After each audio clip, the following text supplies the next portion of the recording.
Monsieur le président, monsieur le ministre, mes chers collègues, la mission Administration générale et territoriale de l'État couvre deux domaines d'intervention qui connaissent des évolutions budgétaires distinctes, celui de l'ATE et celui de la vie politique. Tout d'abord, l'ATE, dont les crédits sont inscrits d'une part dans le programme 354, qui finance notamment le fonctionnement des préfectures, et d'autre part dans son programme support 216.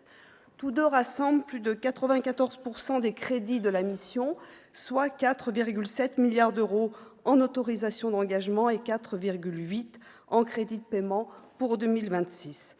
Au-delà des chiffres, quelle est la réalité ? Si les crédits de paiement hors pension du programme ATE augmentent de 64 millions d'euros, ceux du programme support baissent de 136 millions d'euros. Les dotations de certaines actions ont donc été revalorisées au détriment d'autres actions. S'agissant des points positifs, les économies budgétaires permettent de financer les missions prioritaires du programme ATE au titre du renforcement de la présence de l'État sur le territoire. L'ATE bénéficie d'un schéma d'emploi de 50 ETP supplémentaires en 2026, au profit notamment des services étrangers des préfectures. Autre bénéficiaire des augmentations de crédits, le numérique. La dotation inscrite dans le programme support progresse de 46 millions d'euros. La mission porte sur une stratégie ambitieuse autour de grands projets comme France Identité Numérique et Réseau Radio du Futur. Simplification, sécurisation des démarches administratives et efficience sont les maîtres d'ordre. L'essor de l'État digital nous conduit néanmoins à être vigilants sur le renforcement de l'accompagnement des précaires numériques. Comment ramener de l'humain et de l'accessibilité dans le processus de digitalisation et de désincarnation de l'État, notamment en développant l'implantation de France Service en sous-préfecture. Ce guichet unique a montré son efficacité. Or, France Service n'est aujourd'hui présent que dans 48 sous-préfectures et 5 préfectures sur 2804 structures labellisées. Venons-en au point négatif, les réductions de crédits, dont celle de 30% concernant le Fonds interministériel de prévention de la délinquance, le FIPD. Agir, c'est d'abord prévenir avant de punir. Quel message envoyons-nous si le budget du FIPD diminue alors que la tendance aux violences, que ce soit les tentatives d'homicide, les violences sexuelles, sont à la hausse? Autre point d'inquiétude, celui des schémas d'emploi insuffisants pour faire face aux besoins. Les suppressions d'emplois, les plafonds d'emplois bloqués, les schémas d'emploi nuls dans les années 2010 à 2020 ont non seulement mis à mal l'administration territoriale de l'État, mais ont hypothéqué son avenir. Celle-ci en subit encore aujourd'hui l'impact négatif. Elle a trop souvent recours à la contractualisation, voire à l'externalisation de certaines de ses prestations. Ces procédés constituent des risques majeurs, financiers, opérationnels pour le fonctionnement des services. Agir, c'est également anticiper l'avenir. Les efforts constatés dans le cadre de cette mission ne sont pas à la hauteur des enjeux. Les diagnostics sont posés, mais les moyens se font toujours attendre dans certains domaines. France Titres a vu ses missions s'étendre au-delà de la production de titres sécurisés. Or, sa trajectoire budgétaire ne lui permet pas de réaliser l'ensemble des projets, comme le renouvellement des cartes d'identité et des permis de conduire 3 volets pour 2031 et 2033, dont le coût est estimé à 220 millions d'euros. Autre chronique d'un risque annoncé, celui de la rénovation du parc immobilier préfectoral. Les efforts jusque-là effectués ne permettent pas de stopper la dégradation physique des bâtiments. Ces dépenses nécessaires sont parfois victimes d'un effet d'éviction au profit de grands projets, tels le regroupement sur un site unique en 2029 des services centraux de la Direction générale de la sécurité intérieure pour un coût total de 1,2 milliard.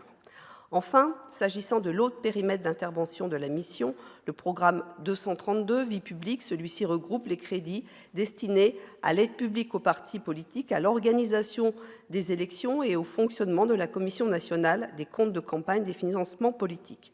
Sa dotation est triplée en 2026 pour l'organisation des scrutins nationaux, soit environ 300 millions d'euros en AE et en CP. Le coût prévisionnel des élections municipales est de 193,7 millions d'euros contre 3,7 pour les élections sénatoriales. Donc, en conclusion, les sujets de satisfaction pour les crédits de la mission sont aussi nombreux que les sujets d'inquiétude. Sous toutes ces réserves, la Commission des finances vous propose donc d'adopter les crédits de la mission.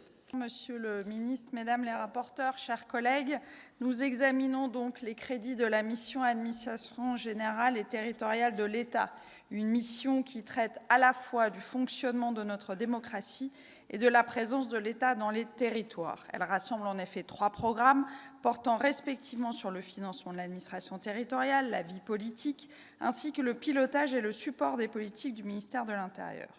Dans un contexte de nécessaire redressement des finances publiques, on pourrait se satisfaire que la mission AGTE affiche malgré tout une hausse globale de ses crédits, plus 7,13% en autorisations d'engagement et plus 3,41% en crédits de paiement par rapport à la loi de finances initiale pour 2025.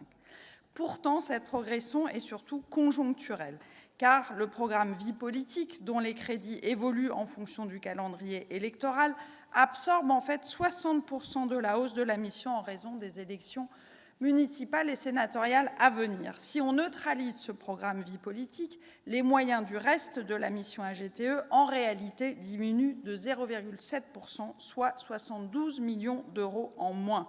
Cela représente un écart de plus de 10% par rapport à la trajectoire prévue par la Lopmi pour 2026, un effort que porte clairement la fonction pilotage et support. Oui, le programme 354, qui concentre l'essentiel de l'action des préfectures et des sous-préfectures, est marqué, lui, par une progression sensible de 2,4%, principalement en raison de la hausse des dépenses d'investissement orientées vers l'immobilier et la modernisation numérique. Ce sont là des efforts nécessaires, notamment pour augmenter la résilience numérique de l'État territorial. Mais la logique générale est plus réparatrice que consolidatrice. Ainsi, s'agissant des moyens humains, on peut regretter que l'augmentation des effectifs ne comble pas les déficits cumulés sur 10 ans et répare à peine les situations difficiles résultant des contractions antérieures.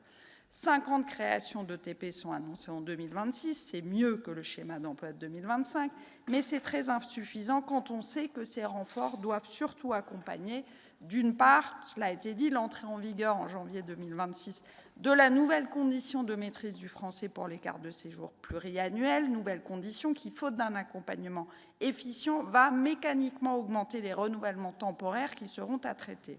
D'autre part, ces renforts sont pour la montée en charge des centres d'expertise et de ressources des titres qui sont déjà sous tension à l'heure où se profile le remplacement du permis de conduire 3 volets.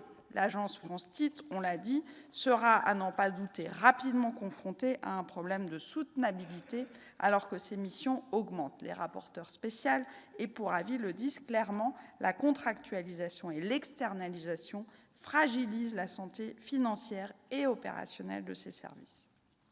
J'en viens au programme 232 qui connaît, on l'a dit, comme à chaque cycle municipal et sénatorial, une forte hausse, plus de 100% cette fois-ci. Cette hausse s'explique notamment par l'explosion du coût de l'acheminement de la propagande électorale, plus 25% depuis 2020, s'explique aussi par la loi PLM et par le renforcement des missions de la Commission nationale de contrôle des comptes de campagne. À noter toutefois une contradiction avec l'évolution à la baisse des crédits de la HATVP, dont l'activité dépend aussi du cycle électoral. Nous en reparlerons dans l'émission de la semaine prochaine. À noter aussi, comme notre collègue Cécile Cukierman l'a souligné et comme nous le faisons chaque année, que les remboursements de l'État aux communes pour les frais d'assemblée électorale restent insuffisants, faute d'être réévalués depuis 2006. Ils ne couvriraient que 6% du total des dépenses effectives. Cela justifie pleinement la proposition de loi des collègues socialistes Éric Kerrouche et Sébastien Pla visant à mieux indemniser les communes de ces frais. Le parent le plus pauvre de la mission AGTE, c'est le programme 216. Il est le seul en baisse et c'est une baisse significative avec un décrochage de 17% par rapport à la Lopmi. Il tient notamment à l'achèvement de l'opération universelle mais révèle un retrait global. Or, ce programme finance les affaires juridiques et le contentieux, les secrétariats généraux, la transformation numérique et le fonds interministériel de prévention de la délinquance. Et c'est sur ce dernier point que le signal est particulièrement préoccupant. Moins 10 millions d'euros, c'est là un véritable désarmement de la prévention de la délinquance, alors que chacun sait que c'est l'un des leviers les plus efficaces à long terme pour renforcer la sécurité et lutter en amont contre le narcotrafic qui mine nos territoires urbains et ruraux. C'est pourquoi, sur ce dernier point, comme sur plusieurs sujets clés, le groupe socialiste a déposé différents amendements afin de corriger autant que faire se peut les insuffisances pour le maintien donc du FIBD, le renforcement des moyens humains en préfecture, le réarmement territorial et la hausse du nombre d'inspecteurs du permis de conduire. Nous verrons le sort réservé à nos amendements. À ce stade, notre groupe a en tout cas prévu de s'abstenir sur le vote de cette mission AGTE, considérant la situation budgétaire générale et le réarmement seulement palliatif du programme 354, alors qu'il faudrait intervenir en profondeur sur la capacité de l'État à agir, à se moderniser et à accompagner les collectivités. Je vous remercie.